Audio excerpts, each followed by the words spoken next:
Je voulais dire tout à l'heure à mon ami qui a lu ce très beau poème, qui m'a rappelé Slimane Ben Issa et sa pièce de théâtre Ntakhouya wa Neshkoun. Et d'ailleurs, Slimane Ben Issa n'est pas très loin du Mza parce que il est moitié Chaoui, moitié Mozabite. Et, et son fils est mon ami. Il y a plein de choses qui ont été dites qui sont justes, mais je rebondirai. D'ailleurs, je suis en total accord avec mon ami Nasser sur ce qu'il dit, mais avec une petite virgule, je dirais que l'impact médiatique du nombre est important parce que je me positionne en tant que journaliste. Et l'Occident aussi nous regarde. Quand je parle de l'Occident, je ne parle pas que de la France, de l'Angleterre et de l'Allemagne. Je passe du monde entier. Donc quand ils voient l'Algérie, une rue, pendant l'été, par exemple, j'ai fait toutes les marches et j'étais un peu déçu. C'est moi, hein. Je me contente pas de ça, je suis avide, hein, je suis boulimique. Donc après, au début septembre, on a vu les rues. Et aujourd'hui, j'ai vu une mobilisation extraordinaire des Algériens. Donc il y a un impact, politique, il y a un impact de l'image, il y a un impact et qui va aller en parallèle avec les réunions que font les Algériens pour discuter, parce que sous une dictature, je vous rappelle aussi, Monsieur Nasser, je suis jeune, mais j'ai vécu aussi la dictature de Boumedienne et de Chadli. On discutait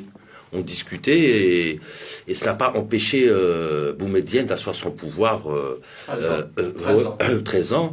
Ça n'a pas empêché Chadli aussi d'être là, même si Chadli a été un président, même si beaucoup d'Algériens ne l'aiment pas beaucoup, mais moi j'ai beaucoup enfin, ça ne veut pas dire que ça n'a pas été un dictateur, mais j'ai un peu plus de respect pour cet homme que pour ses deux prédécesseurs.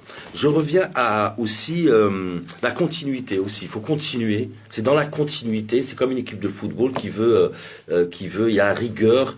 Il faut maintenir un cap. Il faut avoir les idées bien claires, etc.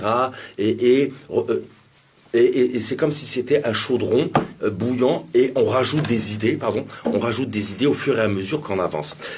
Après, on a parlé des détenus politiques. Moi, je suis très modestement un des fondateurs et des premiers signataires du réseau contre la répression et pour la libération des détenus politiques. Et je ne cesse à travers mes chroniques, à travers mes interventions, de parler des détenus politiques qui sont aussi une force pour l'Algérie, qui font pencher la balance pour nous dans cette révolution, parce que c'est à travers, comme vous l'avez si bien rappelé, Nasser, la révolution aussi, il y a eu des prisonniers politiques qui ont choqué l'opinion internationale et nos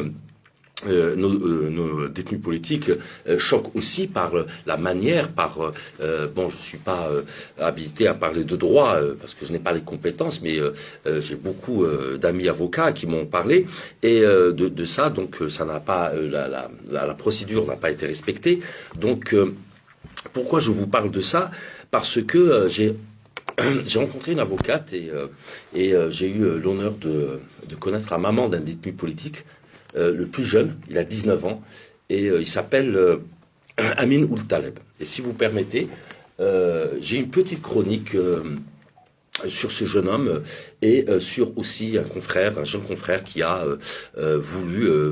qui a posé une question au ministre de la Santé, qui lui a demandé si il pensait à démissionner après le drame dont nous a parlé Farida. Il a été évincé de Dzher TV, comme l'ont été beaucoup d'autres que je connais, pas personnellement, que je connais, qui sont journalistes, qui ont été aussi évincés de Dzher TV, une chaîne bien connue pour ses pratiques.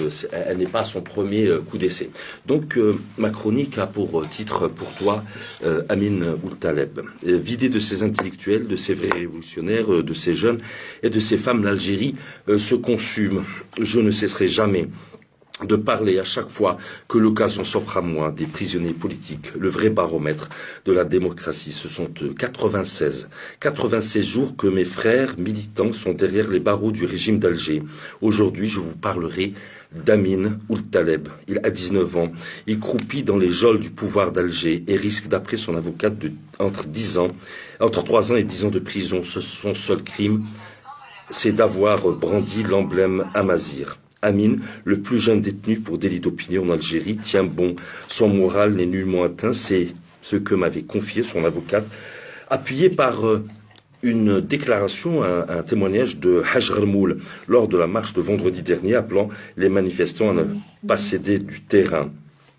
Pour mieux asseoir son pouvoir, Gaïd Salah ne rate aucune occasion pour nuire et punir. C'est Sid Ahmed Bellouna qui avait demandé au ministre de la Santé s'il allait démissionner, qui se voit limogé par le directeur zélé de Zer TV. Je me vois dans l'obligation d'être solidaire avec mon jeune collègue et de demander dans la foulée à Gaïd Salah, l'homme fort d'une Algérie en ébullition, si lui aussi allait démissionner et nous laisser construire l'Algérie du sourire, de l'unité nationale, en quelque sorte l'antithèse de son projet émirati pernicieux. Lors de mes chroniques précédentes, je me demandais de faire de telle sorte que de ne pas regretter Bouteflika. Ce soir, je pense que Gaïd Salah est plus populiste et aussi dangereux que tous les dictateurs que l'Algérie ait pu connaître. Amin, j'aimerais être à ta place, non pas pour faire pleurer ma maman, mais pour compter plutôt dans l'histoire d'une révolution qui vaincra. À vendredi prochain. Merci. Merci. Moi, je dirais